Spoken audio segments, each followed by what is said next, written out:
Hola, espero estén muy bien. Mi nombre es Lorena Iglesias y hoy día vamos a ver esta videoclase sobre consejería en salud. ¿Cuáles son los contenidos? Vamos a ver un poco del modelo biopsicosocial y el modelo biomédico, los conceptos claves de esta consejería, la definición, objetivos de la consejería, uso del modelo de cambio conductual que ya vimos un poco en las cápsulas anteriores y elementos de comunicación efectiva. Entonces, lo primero que les voy a contar es un poco de contexto y dentro de ese contexto tenemos que entender que vamos a partir de una base, de un modelo de base de atención en salud que se llama modelo biopsicosocial. Ese modelo biopsicosocial viene a quedarse eh, luego de que se determina que el modelo biomédico, que era el modelo que se trabajaba antes de atención en salud, no es suficiente o no es integral y tenemos demasiada subespecialización en la atención en salud y atendemos finalmente, en vez de a personas, atendemos patologías. Entonces, en base a eso, se cambia a este modelo biopsicosocial que tiene un fuerte rol preventivo que apunta hacia una atención integral de la persona. Eso quiere decir mente, cuerpo, y el diagnóstico es contextualizado. O sea, estamos viendo a esa persona dentro de su contexto, ¿ya? Dentro de sus determinantes sociales también, ¿ya? Se estimula el trabajo en equipo y en red, a diferencia de el modelo biomédico que, como les decía antes, hace mucha especialización, superespecialización de las personas y por tanto, si es que yo tengo dolor de cabeza, tengo que ir a un especialista en dolor de cabeza, ¿ya? Y no voy a considerar las otras instancias que podrían ser quizás el estrés o atención psicológica, además de médico, o otras estrategias como hacer ejercicio y quizás necesito otro profesional para eso, para liberar estrés, etc. ¿Ya? Por eso acá se estimula el trabajo en equipo y en red, también en la red de salud no solo en la misma red local, sino que de las derivaciones dentro de la misma red de salud desde atención primaria a secundaria o a terciaria o viceversa. Además, algo muy importante dentro del modelo biopsicosocial es que se promueve la participación social, donde la participación social va a ser esencial para levantar información sobre lo que aqueja a cada comunidad, a cada familia, a cada persona, y de esa forma integrarla dentro de las soluciones. Además, se preocupa de la persona y su entorno, como dijimos antes, que por eso era contextualizado e integral, y no solo a nivel individual, sino que a nivel familiar y social, y por eso también dentro del modelo biopsicosocial tenemos un cambio en el paradigma de la atención individual hacia la atención familiar como unidad de atención. ¿Cuáles van a ser estos conceptos claves que vamos a revisar antes de pasar a consejería propiamente tal? Vamos a revisar lo que es la promoción de la salud, que es la medida para habilitar a la población con herramientas para su autocuidado. Lo que nosotros queremos es mantener a esta población sana, pero que se mantenga sana como apoyada por los facilitadores que estamos dentro del CEFAM, pero no que esa responsabilidad sea 100% del CEFAM, sino que es responsabilidad de cada persona porque debe estimular cada persona su autocuidado. Entonces, como dice acá, esto implica que la toma de conciencia por parte de cada individuo y en aceptar que la responsabilidad de su salud es de él, no es del médico, no es del nutricionista, no es del matrón, etc. Y también que este autocuidado requiere toma de conciencia, como decía acá, y esta toma de conciencia es necesaria para poder estimular cambios de conducta, que es lo que estuvimos viendo en cápsulas anteriores. ¿Ya? Cómo este cambio de conducta va a requerir una necesidad de conciencia para poder hacer los cambios conductuales necesarios para el autocuidado y así hacer la promoción de la salud. Entonces, vamos a definir qué es la consejería y según el MinSal, la consejería es una relación de ayuda establecida entre un profesional de la salud y un usuario, con el fin de promover o mejorar la salud de esta persona que está consultando. Ahora, recuerden que tenemos un enfoque familiar, por lo tanto no es solo del usuario, sino que también es del usuario y su familia. Esto a través del fomento de la capacidad de tomar decisiones respecto a su salud o actuar en consecuencia. Entonces lo que vamos a hacer es estimular el autocuidado a través de esta consejería. ¿Cuáles son los objetivos? Los objetivos van a ser fomentar la adherencia a las distintas terapias que se requiera, cuando ya existe una patología base o a terapias quizás preventivas si es que no lo existe. Favorecer la adopción de estilos de vida saludables, otorgar la contención y apoyo necesaria para llegar a esos estilos de vida o a esa adherencia terapéutica, generar espacios de interacción con las familias. Recuerden que el enfoque nos dice, nos especifica que la atención no debe ser individual, sino que debe ser a nivel familiar, para que además así sea significativa y se mantenga en el tiempo, y de esa forma incentivamos también el aprendizaje significativo y la capacidad de resolver problemas con guía o apoyo de otros, ¿ya? ¿Cuál es la diferencia entre un aprendizaje y un aprendizaje significativo? Finalmente es que este aprendizaje que nosotros vamos a tener tiene un significado para mí y eso hace que se sedimente, que se mantenga en el tiempo. Entonces, sabiendo esto, la consejería de salud, ya dijimos que puede ser individual o grupal. Y dentro de este individual va a quejar al resto de la familia y dentro del grupal podría ser una consejería a toda la familia o a un grupo comunitario, ¿ya? Vamos a reconocer en la o las personas su rol protagónico, ¿ya? Por eso hablamos siempre de este autocuidado. Son las personas las que necesitan este apoyo y las que van a tomar los cambios de conducta y van a tomar las decisiones al respecto.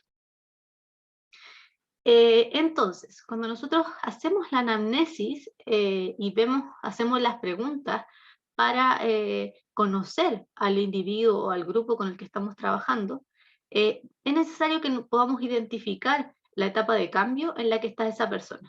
Y aquí es donde viene lo que vimos antes en relación al modelo transteórico. Porque dentro de la consejería lo que vamos a hacer es la aplicación de este modelo para después poder estimular la motivación y a través de la comunicación efectiva, entonces lograr los cambios de conducta necesarios para que esta persona maneje mejor su autocuidado y pueda hacer adherencia terapéutica o hacer cambios de estilo de vida que sean más saludables para él, ¿ya? Entonces vamos a aplicar este modelo dentro dentro de la consejería.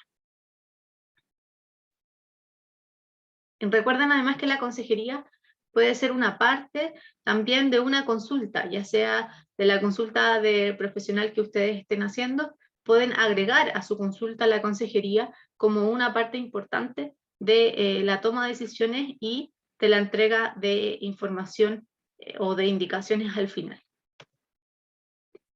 Para todo esto, para poder hacer de la mejor forma posible esta consejería, donde nosotros somos facilitadores y vamos a poder apoyar, ¿cierto?, a los usuarios, a las familias, a los grupos comunitarios, a que promuevan su autocuidado, es necesario que tengamos una comunicación que sea efectiva. Eso es muy importante.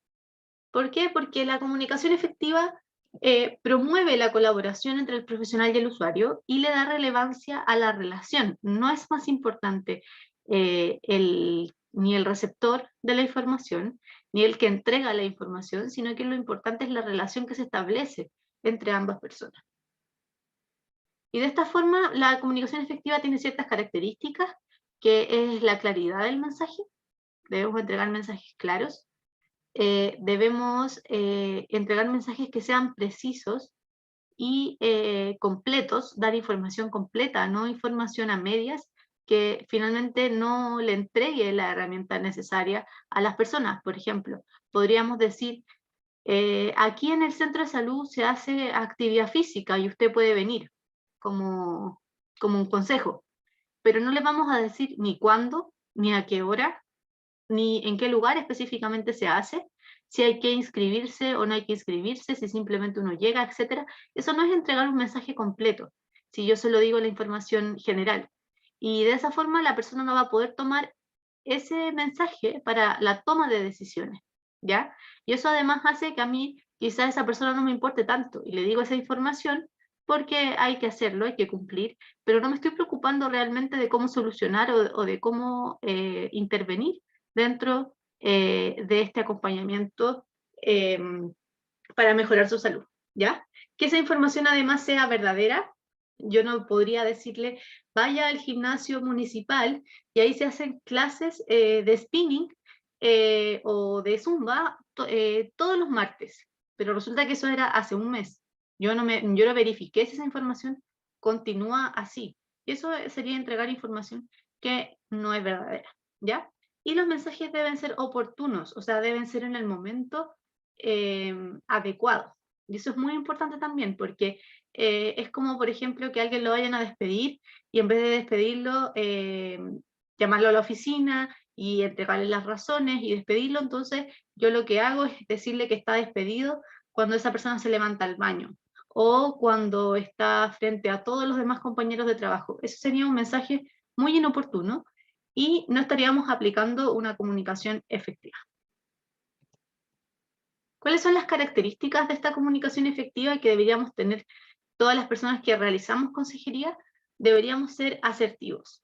Y para ser asertivos es muy importante no juzgar a las personas frente a la información que nos entregan, porque se están abriendo, nos están contando cosas que quizás no son tan cómodas para ellos y que nosotros los juzguemos no va a ayudar a que esa persona vea el problema o lo pueda detectar para luego, sino que más bien se va a sentir juzgada y va a crear como una especie de barrera al momento de seguir con la consejería o la consulta, ¿ya? Otra cosa muy importante es la empatía, que es ponerse en el lugar del otro, saber que la persona no sigue las indicaciones que tiene, quizás porque tiene otros problemas, y ver cómo la podemos apoyar en vez de nuevamente volver a juzgarla o hacer algún tipo de indicación inadecuada. Otra cosa es ser claro dentro de los mensajes y dar mensajes completos, como se los comentaba antes. Y una característica de la comunicación efectiva que es bastante como popular es la escucha activa, ¿ya? Y es algo también muy importante y lo vamos a ver en la siguiente diapositiva. ¿Qué es la escucha activa? Es, como lo dice la palabra, escuchar activamente lo que me dice el otro, o sea, estar pendiente de lo que me está contando la otra persona. ¿Cómo podemos saber que eso está siendo así o no? ¿Me estará escuchando porque tiene cara de que me está escuchando? ¿O cómo puedo saber si realmente me está escuchando? Una de las técnicas de la escucha activa es repetir con nuestras palabras lo que nos explicó el entrevistado, ¿ya? Eso lo hacemos para destacar lo que quizás para nosotros es importante y también para que la persona vea que lo estamos entendiendo correctamente y lo estamos escuchando, ¿ya? Entonces, dentro de un relato, si la persona me está contando algo, yo le podría decir, ah, entiendo entonces que fue su mamá la que le dijo eso y luego usted entonces tomó esa decisión, y ahí la persona me puede decir, sí, fue así.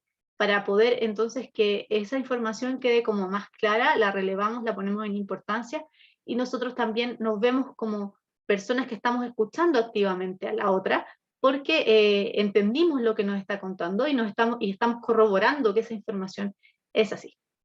Algo muy importante dentro de la escucha activa es no terminar las frases del otro, ¿ya? Y eso también lo pueden ver quizás con amigos, con familiares, que hay gente que tiende a terminar la frase del otro, no sé si es por mayor ansiedad, por ejemplo, y eso no permite que nos comuniquemos bien, ¿ya? Sobre todo cuando la frase que uno completa no era lo que la otra persona quería decir.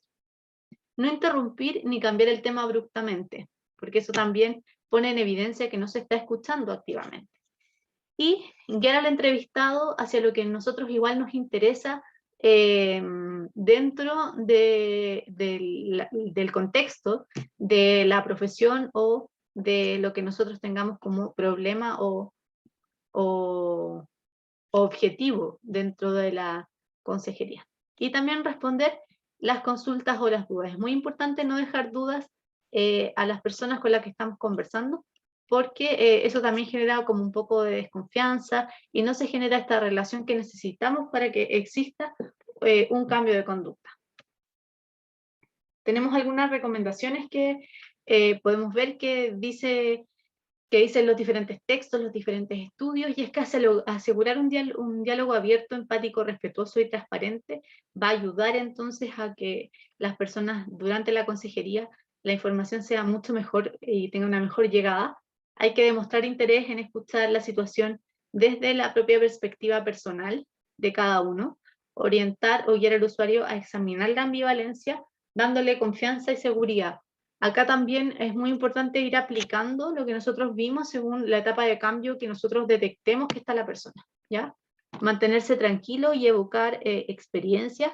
Puede ser como a mí también me ha pasado, o tengo otros pacientes, o tengo otros usuarios de salud que también han venido con el mismo problema, dándole un poco más de tranquilidad o diciéndole que lo que le pasa quizás es bastante normal. Vamos a ver después las crisis normativas que también podemos tener acá algún link con eso. Y mantener una relación siempre horizontal en lugar de una relación asimétrica donde nosotros somos los expertos y la otra persona viene como a que yo la salve. Finalmente eso es algo que no se debe realizar para poder tener una consejería exitosa. Recordar entonces que la comunicación entre el consejero y el usuario, entre el facilitador y el usuario, entre el profesional y el usuario, como ustedes lo quieren llamar, hay factores que van a influir y son factores afectivos, factores sociales, factores éticos, factores ambientales y factores técnicos. Cada uno de estos factores va a ser tanto del consejero como del usuario. O sea, ustedes podrían haber tenido, por ejemplo, dentro de lo afectivo, un mal día en la mañana y no por eso van a transmitir esa información dentro de esta consejería, porque eso va a hacer que finalmente esto influya sobre la relación y no se genere quizás el efecto esperado. A la misma vez también lo va a tener el usuario. Hay cosas que nosotros podemos opinar o temas éticos o religiosos que también tenemos que tener en cuenta. Temas, no sé, de machismo o temas que vamos a ver también algunas cosas quizás de violencia o mucha pobreza o etcétera. Y la idea es que nosotros logremos a través de la empatía, sobre todo lograr esta comunicación. Dentro de la Consejería en Salud, entonces, nuevamente, destacar y como forma de resumen, recuerden que tenemos un diagnóstico donde realizamos una anamnesis y hacemos las preguntas necesarias para poder conocer a la persona.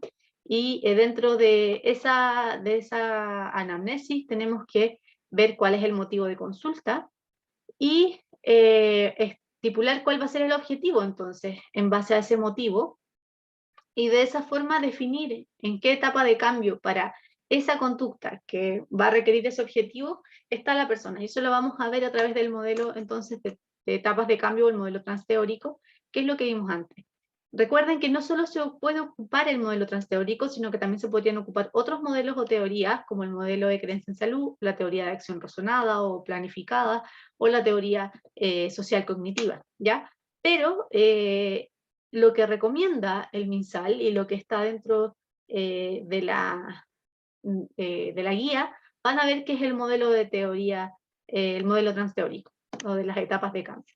Entonces esa es como la recomendación oficial MinSal. También tenemos otros modelos, otras variables que podemos utilizar, quizás no el modelo completo, pero sí otras variables, y lo vamos a definir entonces en ese momento. Nosotros no le decimos a la persona, usted está en precontemplación, usted está en contemplación, pero sí lo tenemos en mente para después poder pasar a qué factores vamos a abordar y a las acciones que vamos a realizar.